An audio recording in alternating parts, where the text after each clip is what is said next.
C'est aussi ce qu'il y a sur mon cœur par rapport à cette soirée, par rapport aussi au temps dans lesquels nous vivons, je crois, aujourd'hui. Et c'est une histoire, c'est l'histoire de Jacob dans Genèse chapitre 20, on en a parlé tout à l'heure avec ceux qui étaient là, mais j'avais à cœur de vous laisser ça ce soir, avant de laisser la place à Aldrich. Genèse chapitre 28, verset 10, il nous est dit, Jacob partit de Beersheba et prit la direction de Charan. Arrivé à un certain endroit, il passa la nuit car le soleil était couché. Il prit une pierre dont il fit son oreiller. Pas très confortable tout ça. Ok? Vous êtes bien assis, le banc c'est confortable, n'est-ce pas? Ah, c'est pas mal ici quand même. Hein? Et il se coucha à cet endroit. Il fit un rêve. Une échelle était appuyée sur la terre et son sommet touchait le ciel.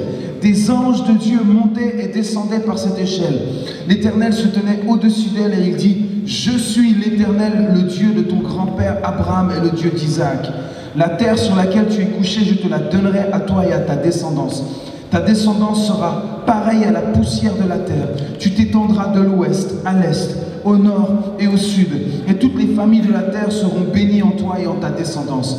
Je suis moi-même avec toi. Je te garderai partout où tu iras. Et je te ramènerai dans ce pays, car je ne t'abandonnerai pas tant que je n'aurai pas accompli ce que je te dis. » Jacob se réveilla et se dit, « Oh, c'est certain, l'Éternel est dans cet endroit. » Est-ce que ce soir vous croyez que Dieu est dans cet endroit? Amen. Parce que vous êtes là, donc il est là. C'est parce que vous êtes là qu'il est là. C'est parce que nous avons choisi de nous réunir que Dieu est là. Nous avons choisi de le louer ce soir. Alors Dieu est venu à notre rencontre. Et nous sommes ce soir privilégiés de pouvoir être ici, non pas juste pour chauffer des bancs, mais pour glorifier et élever celui à qui revient toute la gloire et toute la louange. Jacob se réveilla et se dit, c'est certain, l'Éternel est dans cet endroit et moi je ne le savais pas. Il eut peur et dit, oh que cet endroit est redoutable. C'est ici que se trouve la maison de Dieu. C'est ici que se trouve la porte du ciel. Est-ce que nous pouvons nous trouver là où Dieu est, là où se trouve la porte du ciel? Oui, je crois que tu peux être de ceux qui sont à la porte du ciel, même de ceux qui peuvent favoriser l'ouverture de la porte du ciel, qui peuvent permettre à ce que la porte du ciel s'ouvre là où tu te trouves. Là où, à cet endroit, tu peux dire, je ne savais même pas que Dieu était là. Je ne pouvais même pas imaginer que Dieu pouvait être présent ici, dans ce lieu. Et pourtant, je suis là, Dieu est là, et la porte du ciel est ouverte. Jacob se leva de bon matin, il prit la pierre dont il avait fait son oreiller et en fit un monument et versa de l'huile sur son sommet. Il appela cet endroit Béthel. Mais la ville s'appelait auparavant Luz. Jacob fit ce vœu, si Dieu est avec moi et me garde pendant mon voyage, s'il me donne du pain à manger et des habits à me mettre, si je reviens dans la paix chez mon père, alors l'Éternel sera mon Dieu. Cette pierre dont j'ai fait un monument sera la maison de Dieu et je donnerai la dîme de tout ce que tu me donneras. Ah, c'est juste incroyable ce texte. Juste incroyable. Jacob prend conscience que Dieu est là. Et ce soir, j'aimerais déjà que vous preniez conscience que Dieu est là, parce que vous êtes là. Vous devez vivre avec cette pleine conscience que Dieu est en vous, que Dieu est là avec vous, parmi nous. Et je disais tout à l'heure, c'est une chose de croire que Dieu est à mes côtés, il est là pour me soutenir, mais c'en est une autre de croire qu'il est en moi. En moi, dans mon cœur, dans ma vie, dans mon être, il a pris place dans mon être tout entier. Mesdames, vous qui avez enfanté un jour, vous savez ce que c'est que de porter la vie en vous. Votre corps change, votre apparence change, tout change, vous êtes métamorphosé. Il y en a même qui disent, oh là là. Il y en a même qui disent, mais non, mais c'est pas possible, ce n'est pas moi. On dit même, il y a le masque de la femme enceinte. Vous vous souvenez de ça, mesdames? Parce que votre corps change, parce que la vie est en vous. Il y a quelque chose d'inhabituel dans votre vie et cela déforme votre vie, votre corps naturel. De la même manière, quand nous prenons conscience que Dieu est en nous, cela change notre vie. Ça déforme nos habitudes, ça change nos habitudes. Ça nous donne une apparence différente, un message nouveau. Ça nous donne un corps nouveau, ça nous donne une vie nouvelle. Et ce soir, j'aimerais vous dire, Dieu est en vous. Si vous croyez que Christ est vraiment ressuscité des morts, alors Christ est la vie, et Christ est en vous, et la lumière est en vous ce soir. J'aurais pu entendre un amen ce soir, mais... Et là, il va prendre la pierre qu'il avait fait de son oreiller. C'est pas très confortable. Une pierre pour dormir. Je ne sais pas si vous avez déjà dormi sur un caillou.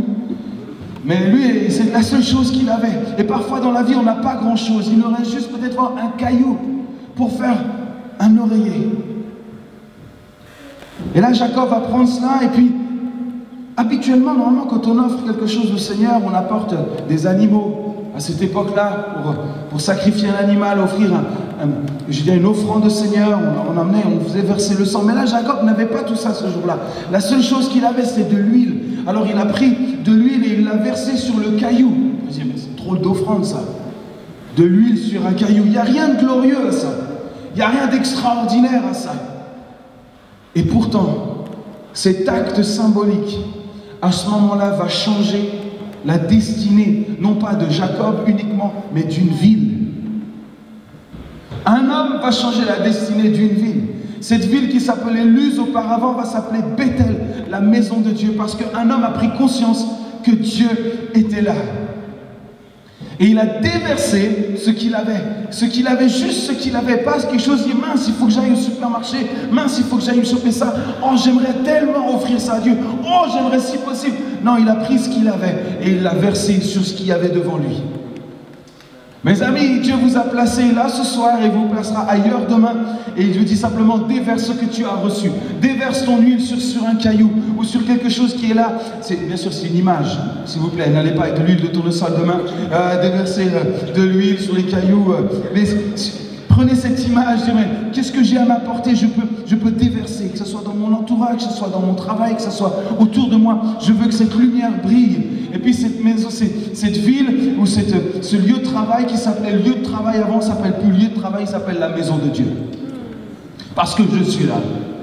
Parce que je suis là et j'ai conscience que là où je suis, Dieu est là parce qu'il est en moi. Et je déverse la lumière de Dieu, je déverse l'amour de Dieu, je déverse la nature de Dieu là où je suis. Et je crois que si chacun de nous prend conscience de cela ce soir, que tu es habité par la plus grande des puissances qui s'appelle Dieu lui-même.